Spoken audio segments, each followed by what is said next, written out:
We got breaking news coming out of Santa Clara this week that will completely change the future of the Seahawks. Reports are confirming that offensive coordinator Klint Kubiak is leaving Seattle for the Las Vegas Raiders head coaching job. Today we're breaking down the shocking truth of what really happened and why this decision will have massive consequences for the Hawks going forward.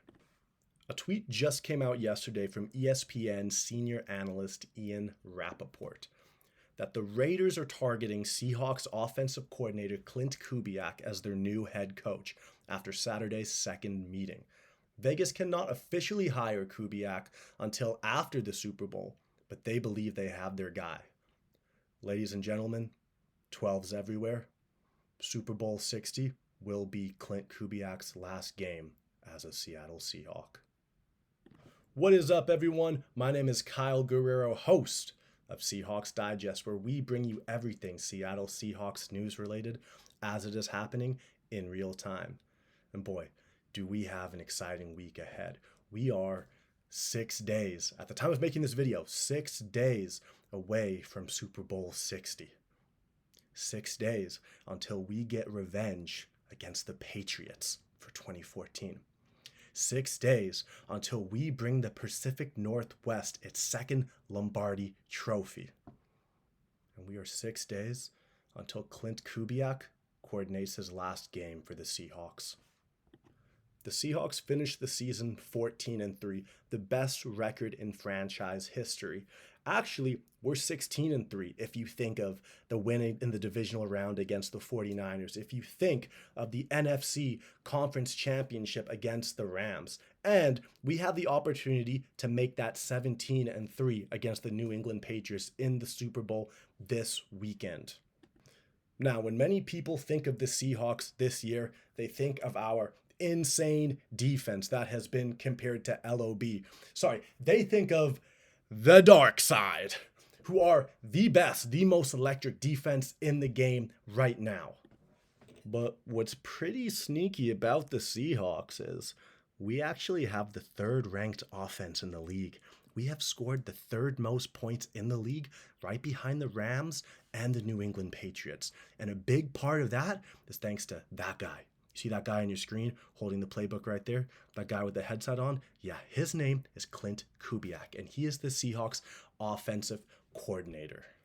Klint was the coordinator for the Minnesota Vikings a few years ago, and last year was the offensive coordinator for the New Orleans Saints. About this time last year, Seahawks brought him in to be our offensive coordinator. And now let me put this into perspective for you. Let's hop back a year into 2025. We just traded Geno Smith to the Las Vegas Raiders. We just traded our star receiver in DK Metcalf to the Steelers. We released fan favorite Tyler Lockett. Fans had no idea where the direction of the Seahawks were going. Then what happens? We signed Sam Darnold, who had one good year in Minnesota. We bring in an aging Cooper Kupp that the Rams just threw away and told teams not to pay. We had no idea where things were going to go as fans. So if you think back to that time, and if someone was to tell you we would have the third ranked offense, you wouldn't have believed them. But we did. With Kubiak's coordinating, he was able to not only help Sam Darnold recreate his magic he had in Minnesota, but be even better. He finished the season with 25 touchdowns. You guys know this guy? Of course you do. This is Jaxon frickin' Smith-Nijigba, and he had one of the best wide receiver seasons of all time under Klint Kubiak, totaling almost 1,800 yards and 10 touchdowns. Mind you, we're not even getting into the run game. The run game also accounted for 19 touchdowns for the Seahawks this year. Now, there is no doubt that Klint Kubiak had an amazing year for the Seahawks. But when someone has an amazing season in the NFL, the rest of the league watches. And they see it, and they swoon in to go and get that player or that coach. Because of Kubiak doing so well this year, he had multiple teams looking at him for the offensive coordinator job this offseason. One being the Las Vegas Raiders and also the Arizona Cardinals. But after his second meeting with Vegas on Saturday, reports are just saying he's gone. Reports are saying Vegas want him. He wants Vegas. It's just a matter of when do they get the deal done. Check out this tweet by Jay Fowler, ESPN. One thing I was told about Klint Kubiak in Las Vegas is that he and minority owner Tom Brady very much hit it off in the initial interview. Both are all ball, a source said. He was able to create momentum with his initial interview that carried into this week. And this is great. We're so happy for Klint Kubiak. He's going to get us a Super Bowl this week. He's going to go sign an offensive coordinator job, and we are going to be happy for him because he did right by us. We're not going to be salty and do wrong by him. But now let's again think back a couple of years. Seahawks had very hot and cold offensive coordinators. Be good one game, and then really bad the next. We had an awful year with Ryan Grubb. Schottenheimer with Russell Wilson. Some games were amazing. Some games were freaking awful. So there's going to be a big hole to fill in this offensive coordinator position. And who do we think is going to step into that position? Let's check out our options. Option 1, Jake Peetz, Seattle pass game coordinator. Peetz was deeply involved in the Seahawks offensive improvement this season and is already familiar with the playbook, personnel, and Sam Darnold's development. Promoting from within would provide continuity and minimize disruption after a strong offensive year. He already knows the Seahawks offense intimately. He has great rapport with the players and the coaches, and he has the least amount of a learning curve of any other candidate. Second coach we have on the board here is Mike Kafka, former Giants offensive coordinator. And why he's in the conversation is Kafka, who has previously served as offensive coordinator for the Giants, has been mentioned by fans and insiders as someone the Seahawks might consider, especially given his familiarity with the team's leadership and past interests. He does have head coaching aspirations, which sometimes complicates OC hires, but he's seen as someone with the experience to lead an NFL offense.